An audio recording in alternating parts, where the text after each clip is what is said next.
Hello மக்களே, எல்லாருக்கும் வணக்கம். ஈஸியான சப்பாத்தி பன்னீர் ரோல் பார்க்கலாமா? இந்த ரெசிபி லஞ்ச் பாக்ஸ் டின்னருக்கு எல்லாருக்குமே சூப்பராக இருக்கும். ஒரு கடாயில் 2 டேபிள் ஸ்பூன் ஆயில் விட்டுக்கோங்க. என்கிட்ட பட்டர் இல்லை, பட்டர் இருந்துச்சுன்னா கொஞ்சமாக ஆட் பண்ணிக்கோங்க.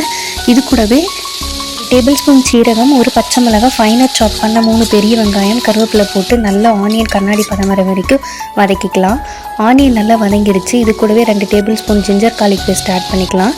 இது நல்லா பச்சை வாசம் போகிற வரைக்கும் நம்ம வதக்கி விட்டுறலாம்.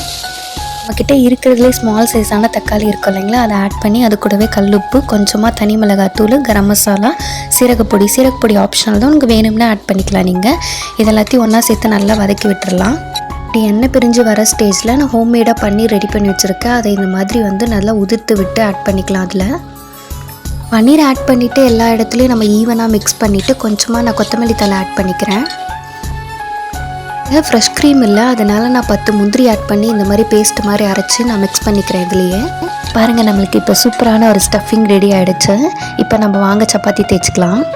குழந்தைங்களுக்கு இந்த மாதிரி டிஃப்ரெண்ட்டாக சப்பாத்தி பன்னீர் ரோல்லாம் பண்ணி கொடுக்கும்போது ரொம்ப விருப்பப்பட்டு சாப்பிடுவாங்க. பெரியவங்களுக்கும் இது 2 சாப்பிட்டாலே ரொம்ப ஃபில்லிங்காக இருக்கும். நீங்களும் ட்ரை பண்ணி பாருங்கள். இப்போ சப்பாத்தி ரெடி ஆகிடுச்சு. அந்த கார்னரில் வச்சு ரோல் பண்ணி டபுளாக கட் பண்ணி சர்வ் பண்ணலாம். சூப்பராக இருக்கும். நீங்களும் இந்த ரெசிபி ட்ரை பண்ணி பார்த்துட்டு கமெண்ட் பாக்ஸில் கமெண்ட் பண்ணுங்கள். பாய்.